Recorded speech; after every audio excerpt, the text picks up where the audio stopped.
Okay, hi everybody. My name's Amy Danielson. I'm a speech and language pathologist, and I'm so excited to be here to talk to you today about exploring the vital link between oral motor development and childhood speech acquisition. And when you read the title, you may ask yourself, why is there such a strong association between oral motor strength and speech acquisition? And the reason is because the exact same structures that we use to feed and eat, our jaw, our palate, our teeth, our lips, our tongue, all of those exact same structures are needed to articulate, to speak. And just as there is a natural and very systematic progression of oral motor development, there is also a very natural and systematic progression of speech development and acquisition. And we need to have those two areas, oral motor and speech acquisition, well coordinated for proper nourishment and hydration and for our children to effectively and efficiently communicate. And then that leads to quality of life, which is what we all really strive for as educators for our little ones.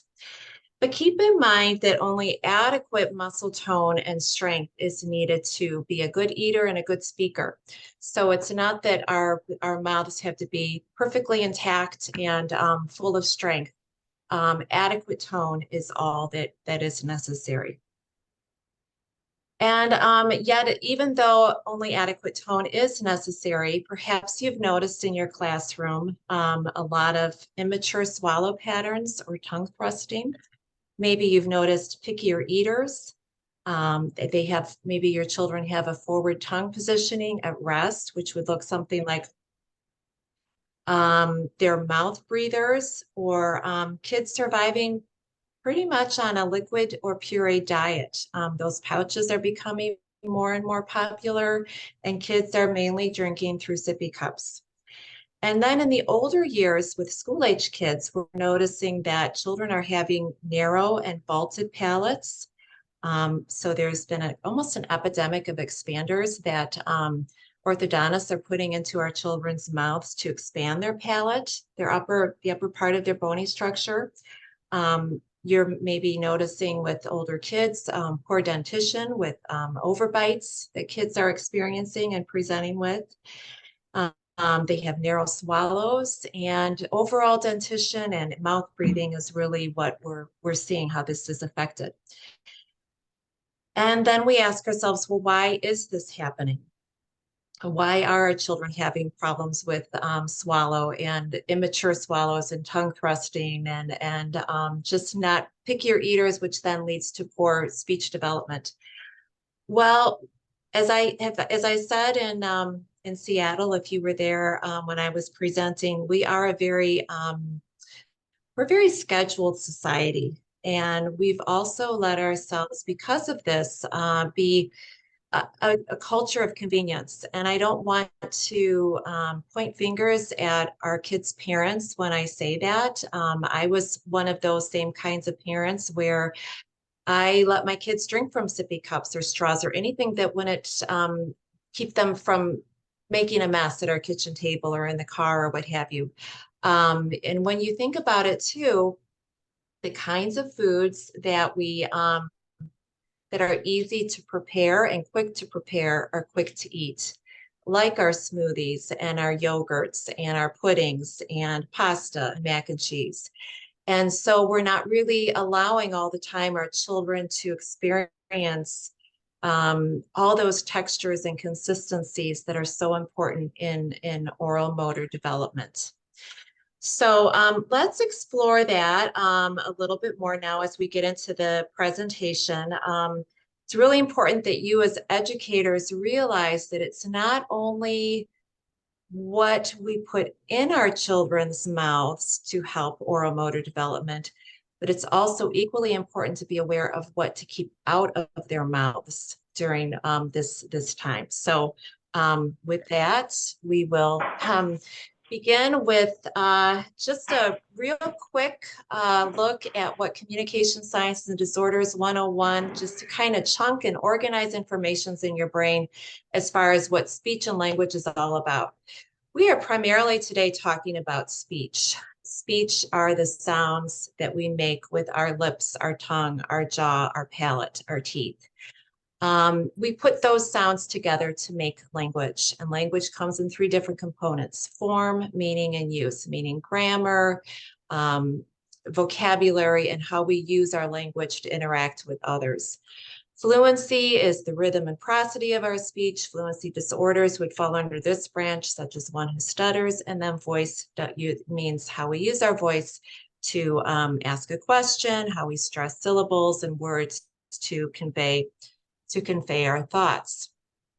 Let's look a little bit at physical therapy and occupational therapy, because I think you will see how the overall development of your kiddos really is, will really help you assimilate all the information that we talk about today.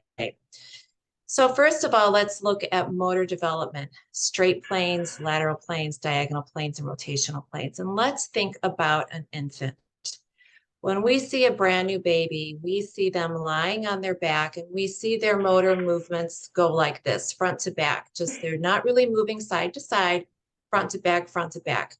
The same is true with the suck and swallow response. When we watch an infant feed from a bottle, we see that jaw going back and forth, back and forth. So that would be the straight plane movement. Let's talk about lateral plane movement. Now, when we see children, an infant about 3 months old, we're starting to see a little bit more extraneous movement. Maybe they're starting to roll over. That's about the time that we see a little smile come, which is the lateral movement. And they're also starting to eat from a spoon too, around 6 months or so. Diagonal plane movement, well, that would be the 45-degree movement. That would be when they're starting to crawl and they're starting to pick things up. Well, then they're starting to finger feed, and they're starting to get a little bit more movement, not only in their bodies, but in their jaws, their articulators. Rotational planes, that's circular movement. That's where they're walking, they're pivoting.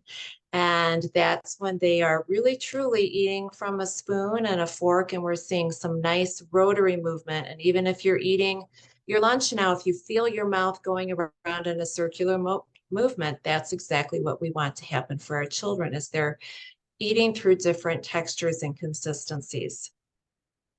Sensory integration, that is our occupational therapy piece. And I think that's really a buzzword right now in the educational world. And it's the integration basically of all of our senses: what we're hearing, what we're feeling in gravity and movement, the feedback that we're getting from our joints, the tactile, our touch, not only a soft, gentle touch, but a real deep touch, somebody firmly holding your hand. And visual, of course, is sight. So, oh, and I also wanted to point out this little baby here that you see on the screen. Us as educators, one of our first red flags when we see a baby's face can be what the shape of their face and how their features are set on this face. This is an intact baby here, probably a full-term baby. If you look at the eyes, you can see that the corner of the eye pretty much lines up with the top of the ear. The 5-eye rule is that if you line up her eye or his eye 5 times across, that means that the width of the brain, the skeletal, the cranial shape of the child's head is the right proportion. His lips are symmetrical, which is what we want to see, and they're horizontal. So everything looks intact here. If you saw this baby from the profile, his nose would probably turned up a little bit, which is exactly what we want to see, because that way the baby can suck and swallow and breathe at the same time. Okay, so from the first moments of life, baby is fully intact, but yet the neurological development still has a long ways to go. And that entirely happens through sensory integration. As you know, and you'll probably hear me say this again and again, if we have sensory integration, if we can If we can assimilate everything that's coming at us, and boy, babies have a lot of stimuli that comes at them all at once that they don't know what to do with. They're seeing things for the first time. They're tasting things. They're feeling things. They're hearing things. It's a lot. So they need to learn how to assimilate all that. And they do that through their caregivers very naturally.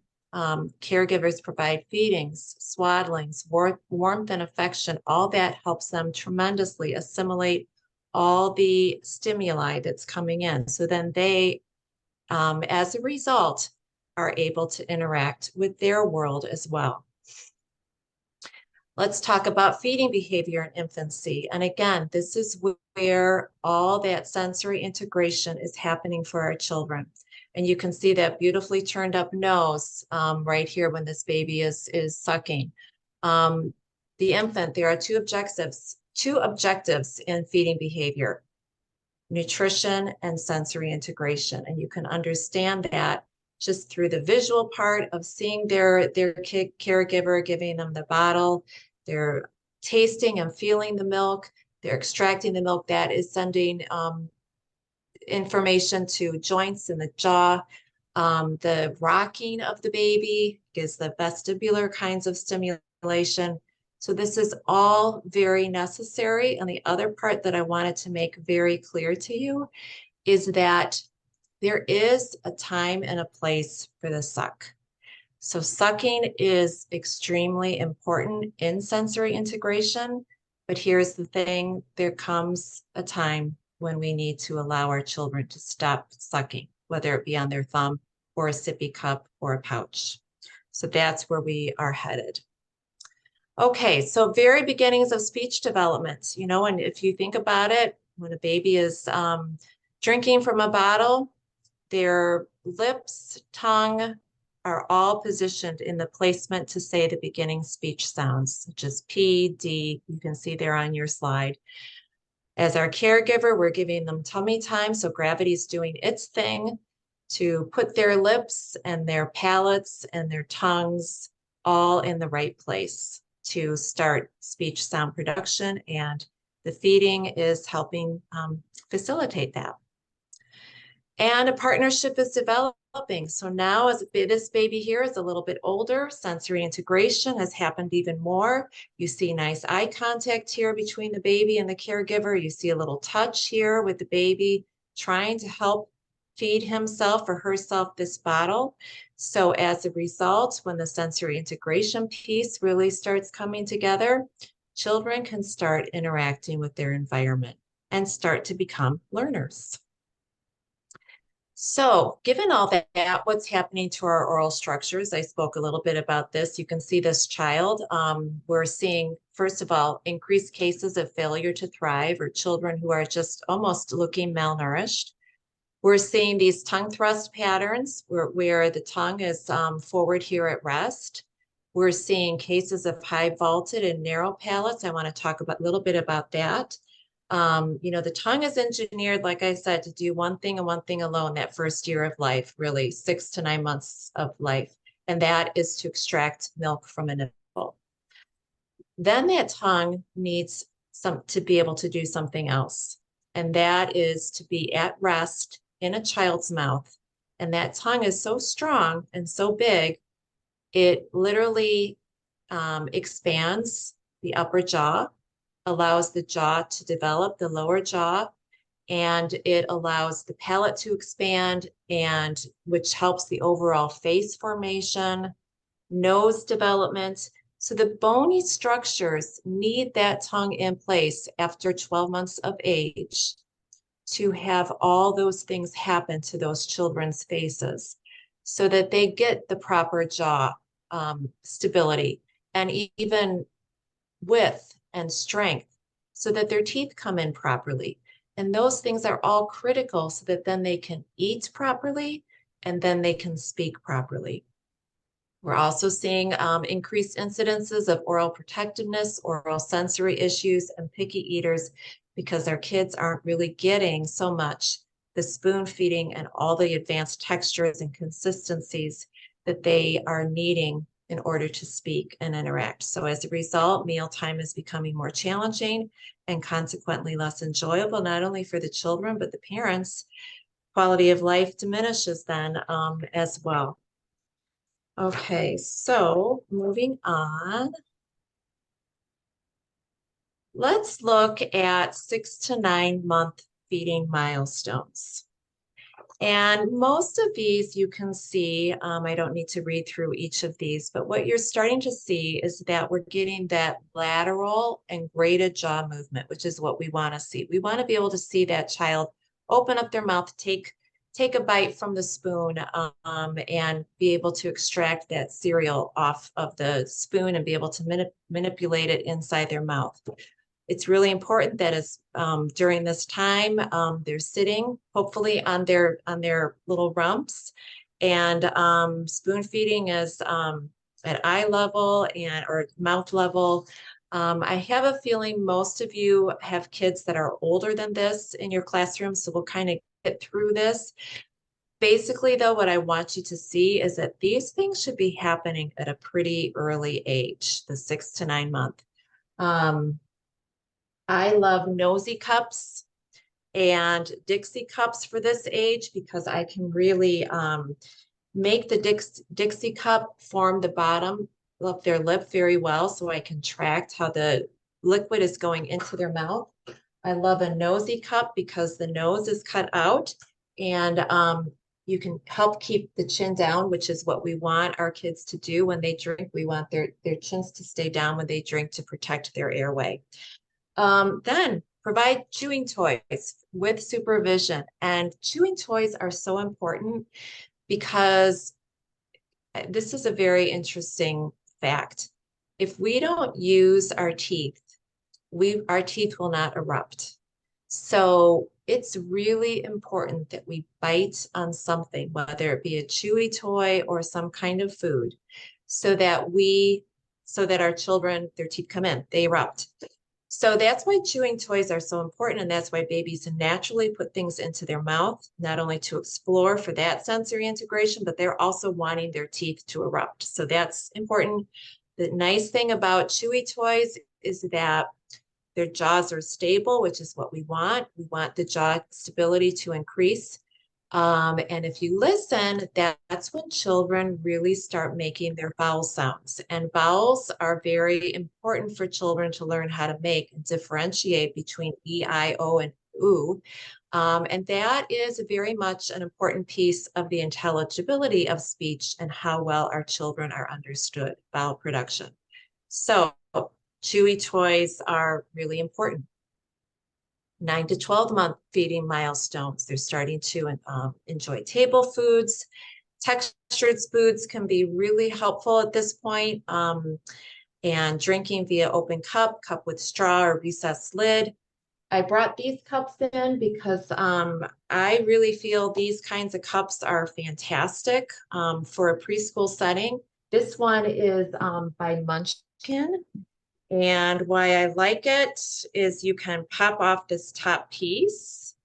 Obviously, when it's like this, it doesn't spill at all. But when you take off this top piece, you have a normal cup, you can have a normal lip placement. And you can also control the amount of liquid at the time if the child needs to be supervised for that. So that's by Munchkin. I also really like this Nook one. This one I got them both at my local grocery store. This one you can control the top of it to control the amount of liquid that comes out. So if your child in a classroom, if you want to make sure that they're not getting too much liquid at once, then that would be a way that you could control. And again, it's the same kind of positioning, bottom lip. You want to make sure that the lip is on the bottom of the cup and that you don't see any tongue coming out, because the tongue underneath with the lip would be a tongue thrust kind of swallow, an immature kind of swallow, which is really what we're trying to keep away from. Now, straws. Straws are okay. I'm not saying that straws and sippy cups are a bad thing. It's just we want to make sure that children are drinking from a variety of different cups so that they get that jaw stability and their tongues are not always doing that front and back kind of motion that we were talking about in the infant kind of swallow pattern. That, like I said, is not beneficial for their dentition or their palatal development. Again, caregivers, it's important to be sitting at a 90-degree angle while they're eating. Providing chewing toys under supervision again, and listening for more vowel production. Okay, so now we're at 2 to 24 months. This is when they really should be eating on their own. Hopefully, that's really when the sensory integration process happens even more, when they're feeding themselves with their spoon or whatever the finger food may be. We're seeing the real rotary chew, which is where the chew goes round and round at 18 months. Interestingly enough, only 24 ounces of milk is recommended. And why that is because we need to be mindful, at least when it's not super warm out, that our children aren't getting so overhydrated that they're not willing to try new textures and consistencies. If we drink too much, we kind of curb our appetite, don't we? So that's just something to be aware of. Provide foods and suggested hierarchy. Down here, you could see you start with purees, meltables, mixed lumpy foods, and practice safe foods that the child feels comfortable with, and how important it is to model good chewing and swallowing and provide really rich language for what we're eating and enjoying. Again, that's sensory integration, the auditory, hearing yourself chew, hearing other people talk about it, and then providing oral motor activities under supervision. So this would be a fun thing to do in your classroom if you had certain baggies that were, or bins that were designated for one of your students in particular, so that there wasn't sharing of horns or blowing cotton balls across the table or pinwheels, anything that you can do, bubble blowing, to build those muscles in the cheeks and the lips, because we need all those to be able to talk. Okay, so let's talk a little bit about the overview of feeding and oral motor development, and then we'll look at speech and language. Well, first, let's just first get through this slide. I want to read through a couple of these things because I feel like it's really important for us all to know. Good mouth play and good feeding equals good mouth development. Good mouth play is babbling. Mouth play is singing. Mouth play is jargon when the kids are little. We need all that to be good eaters and eventually have good mouth development. And good mouth development is needed for good speech. Sucking and drinking, variety of textures, consistency, that's important for all of our articulator development. And the jaw is the foundation of everything. And like I said earlier, we only need adequate muscle tone in order to be good eaters and speakers. And then we encourage prone positioning, tummy time when our kids are little. That elongates their ribs, makes their core stronger so that they can sit upright and enjoy a meal when it comes time, when they're old enough to sit in the high chair or a booster, to have good alignment for feeding and drinking. I'm hoping this is making sense so far. Oh, let's go back to this slide for a second. Okay, look at the sensory integration happening with these little boys and their vegetables. You think of the visual, the brightly colored vegetables. You think of the tactile. They're feeling the vegetables. They're feeling the textures in their mouth as they're chewing. They're getting the feedback from their jaws and their joints as they're chewing through the crunchy vegetables. They're sitting in a chair, so they're getting good feedback from where their pelvic bones are sitting on the chair, the sitting. And vestibularly, they know where they are in their world because they are sitting and they're not running around. So it is important for our kids when they're learning how to eat to really sit still when they eat and really make sure that they're focusing on all that sensory integration as it's happening while they're eating. Okay, so now let's talk about speech and language milestones. Like I said, if our mouths are developing, then these are the kinds of things that we should see in speech development. I'll leave that pretty much to your reading. I think most of you know all these things. Let's look at the first words though, or primarily what do I mean by the CV, VC, and reduplicated CV, CV combinations? Okay, the C stands for consonant, V for vowel. So you're going to see words primarily like no. An example of this would be up, and reduplicated would be two syllables that are the same, and that would be mama. Words emerge with 25% intelligibility at 9 to 12 months, which means that only 25% of the time, an unfamiliar listener is able to know what a child at this age is saying. By the time they're 2 months, they should have hopefully 20 or more words produced clearly. And then once their verbal lexicon hits 50 words, research shows that speech development rapidly increases.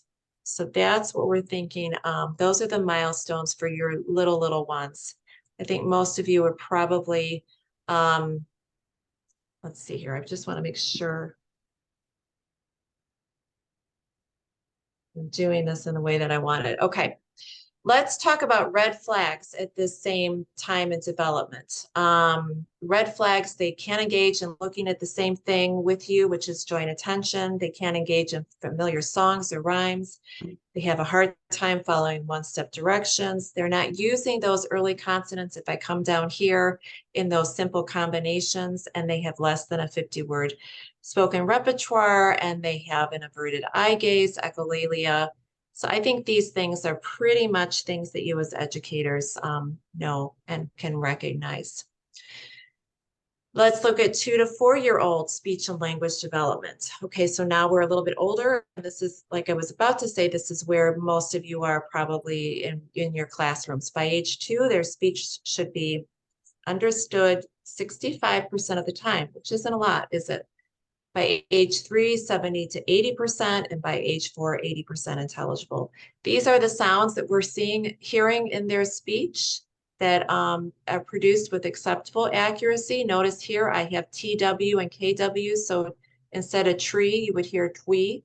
Instead of crayon, even though that's a C, you'd hear quan. And then 4 to 5, these are the sounds that you hear. So you're seeing a little bit more clusters, like a CL would be clue, GL would be glue. You're hearing the beginnings of the sh and the ch. But keep in mind that the sounds are not all acquired at the same time. So you're not seeing R's, you're not seeing a lot of S blends. That really doesn't happen until 5 to 7 years of age. So just keep that in mind as well.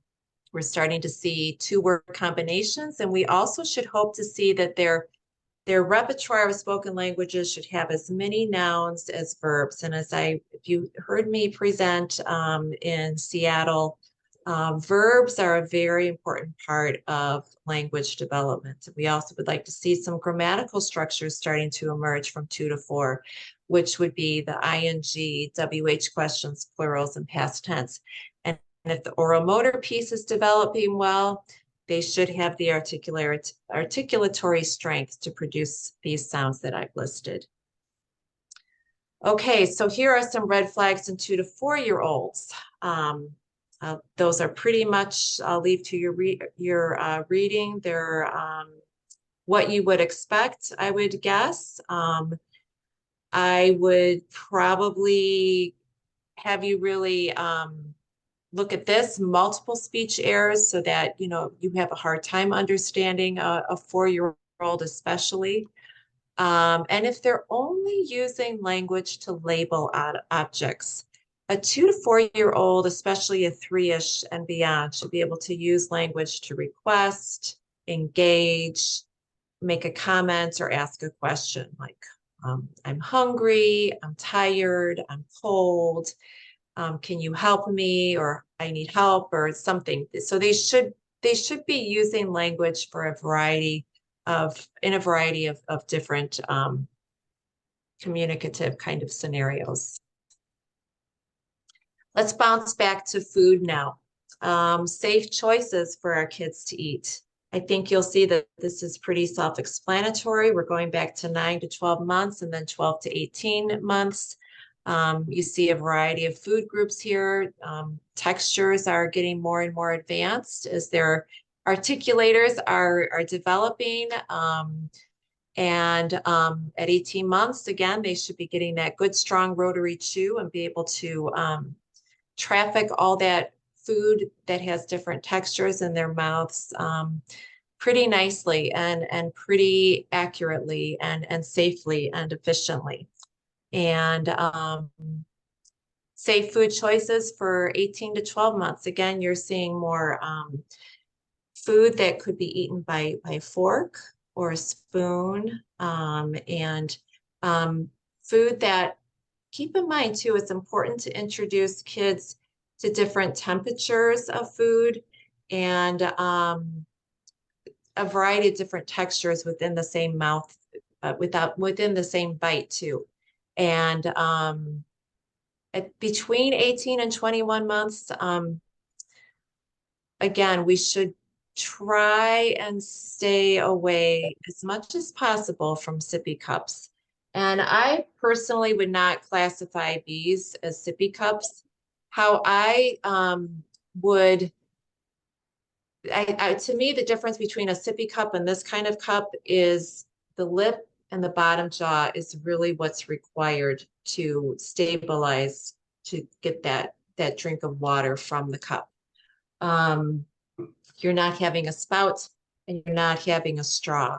And what can happen with, as you heard me say earlier, with the spouted cups or a straw, is their little tongue can still get in there and extract the liquid more than their bottom jaw is and stabilizing the bottom jaw. And so just a little aside, if you think about straw drinking, again, there is a time and a place for straw drinking, and we all need to be able to drink from different kinds of cups and different kinds of straws and things like that. If you can see, this is obviously a regular straw. And now I'm getting to more into some therapeutic kinds of materials just to be kind of fun. This is a straw stopper. And if you can see, there's probably about a 1/2 inch to 3/4 of an inch.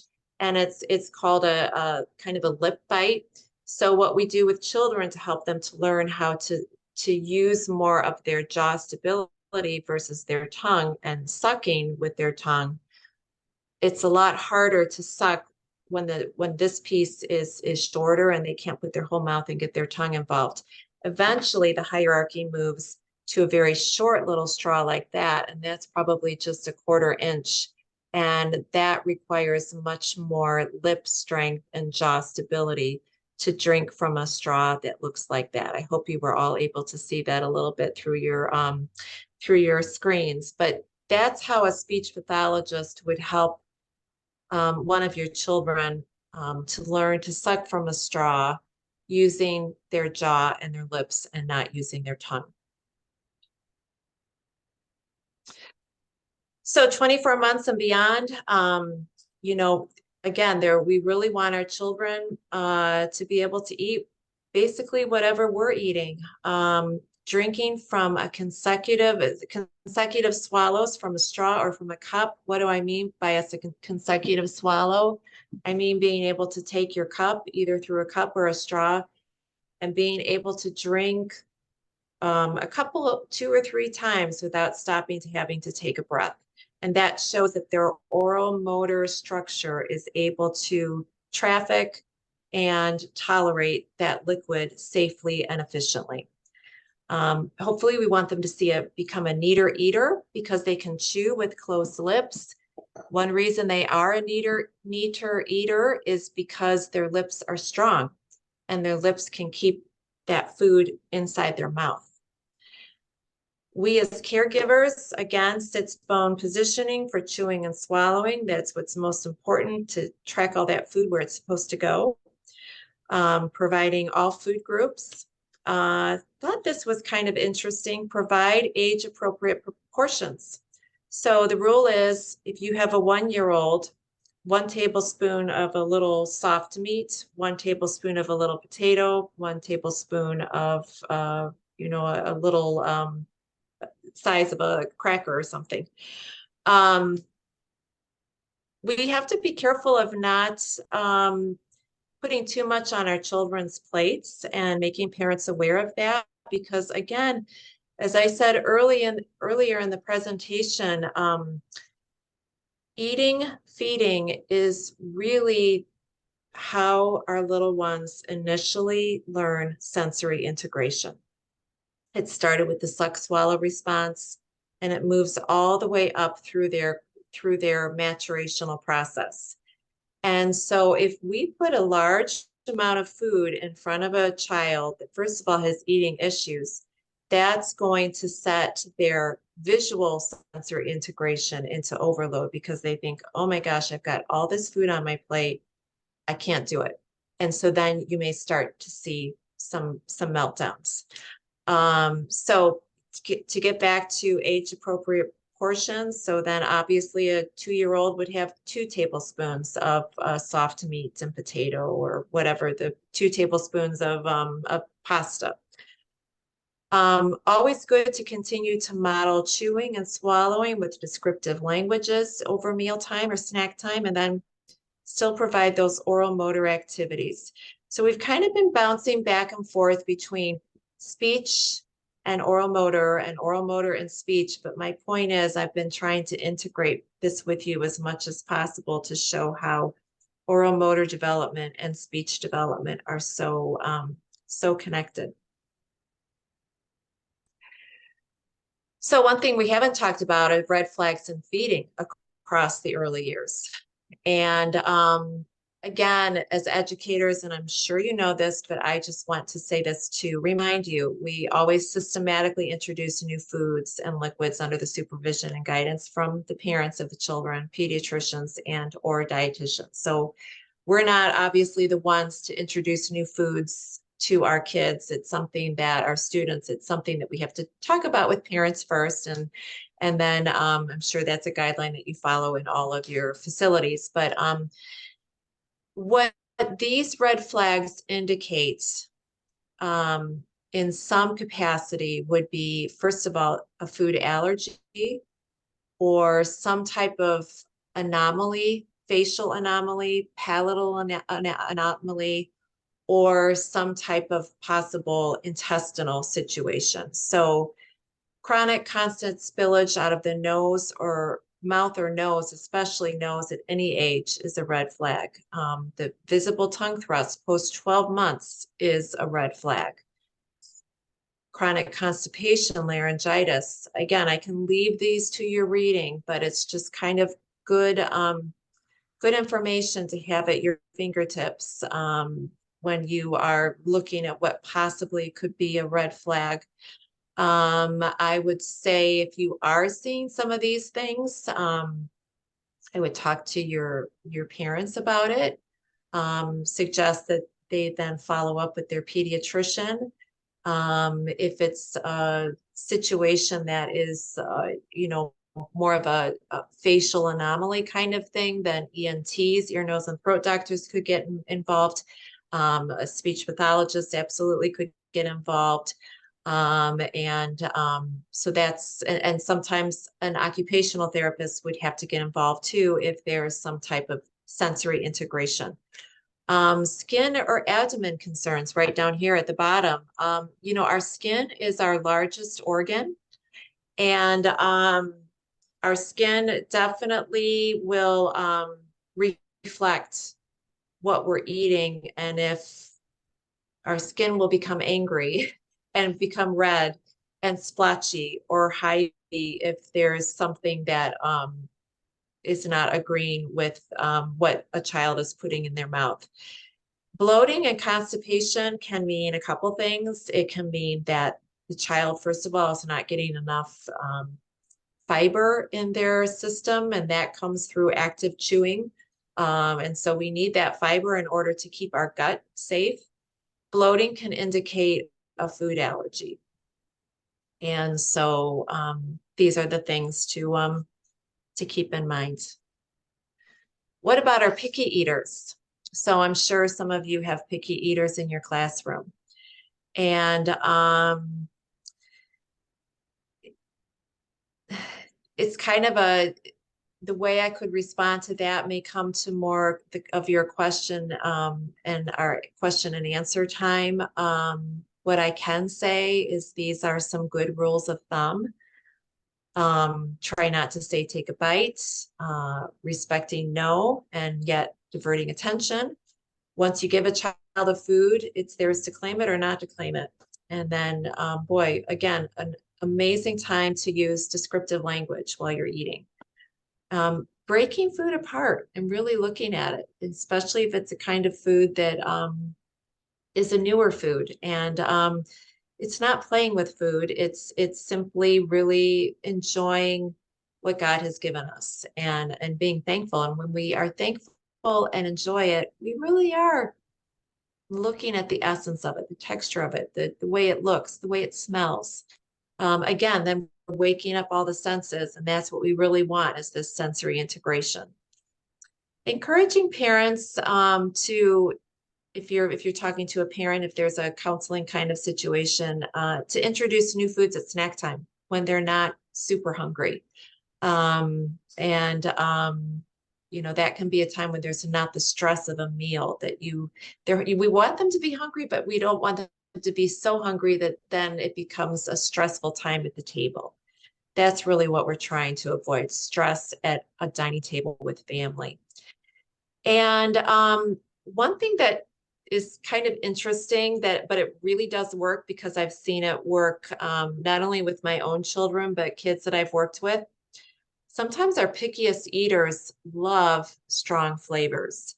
So dipping something, putting something in a dip, either a saucy dip like ranch or ranch dressing or cheese, or taking a pastry brush and, you know, painting an apple slice with a little bit of cinnamon and sugar, or painting a piece of pasta with a little bit of tomato sauce or pesto sauce. And those may sound like really strong flavors, but wow, like I said, sometimes those picky eaters, it's like it wakes up their receptors and it helps them assimilate all that, you know, sensory integration that's coming into them at that time.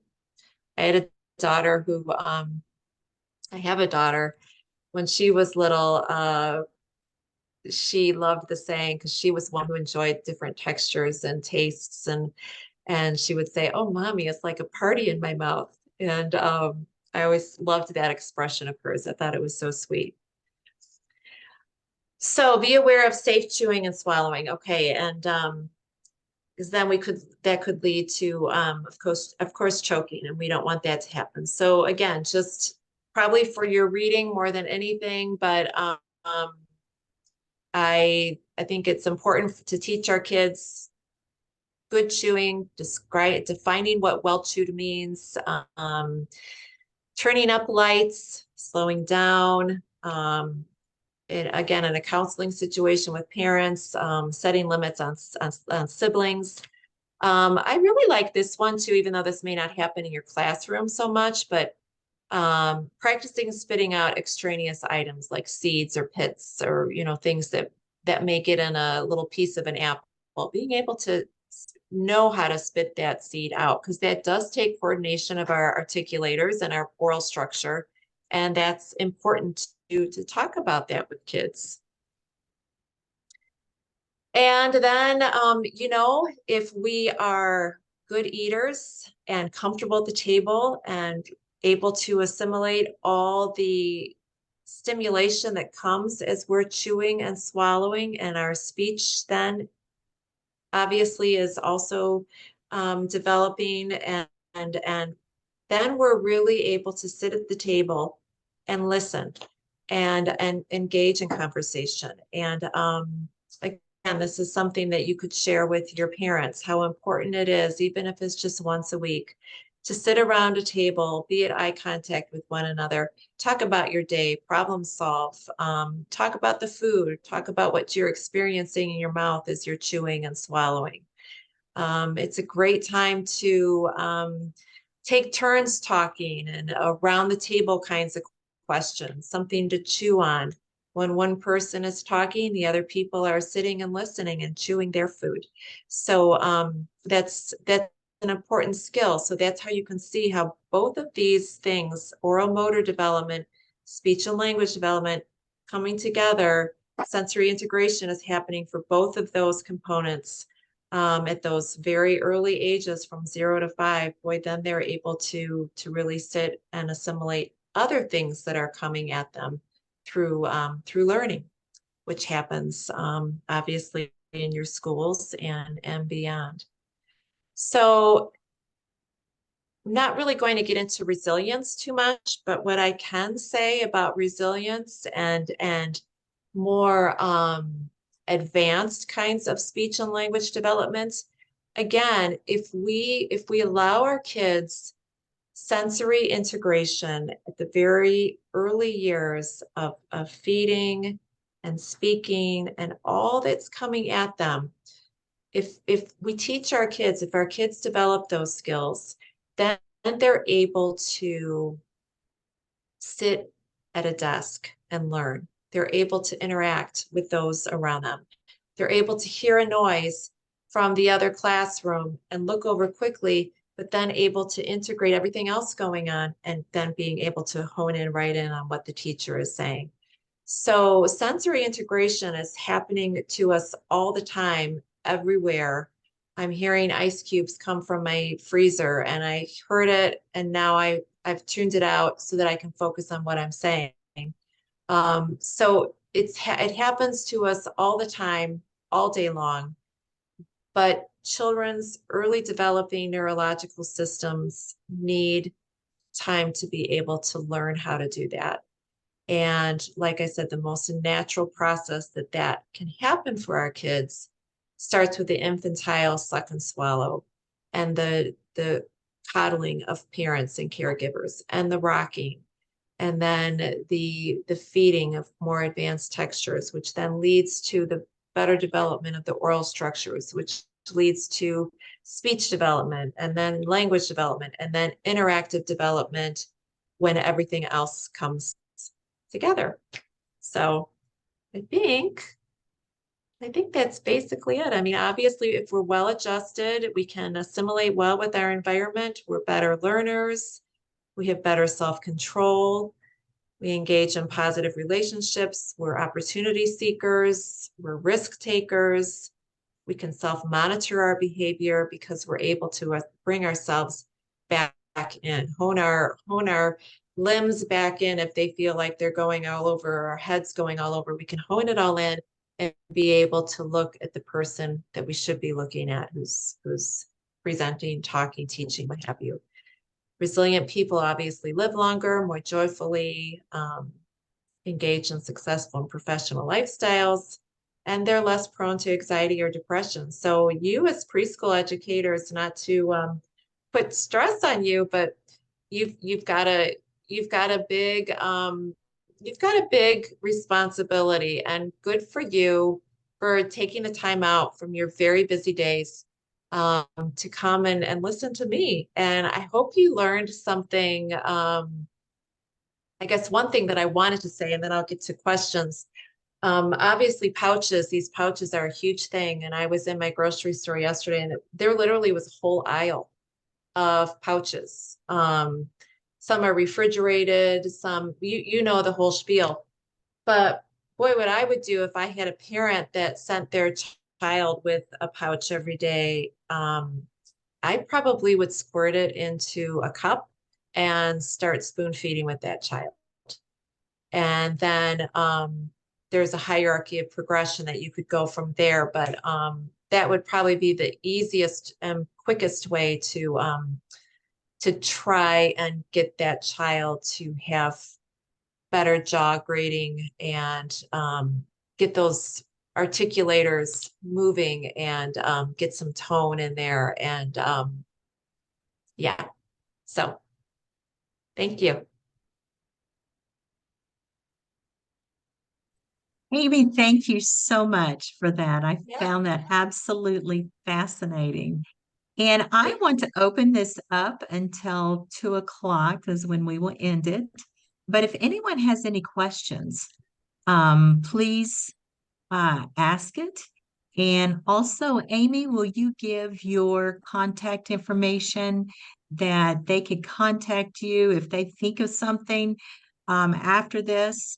This recording will Yes. also be available in about a week, but I want to Okay. turn it over for questions also. I put my cell phone number on my first slide. Yes.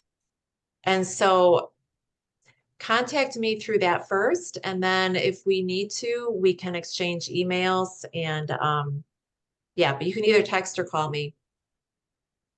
I love to talk live. Would you mind giving that again so that way they could go Sure. ahead and It's 989-430-8432. wonderful. Does anyone have any questions for Amy?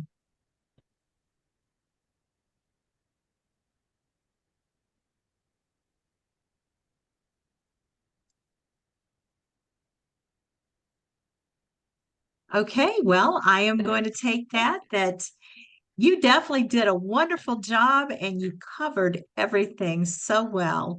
And I know I, for Thank one, was you. taking pictures of several of the slides, but again, this will be recorded.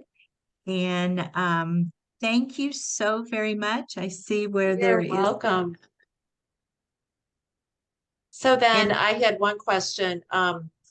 Will you all be able to somehow download my slides so that some of those could be used for resources for parents?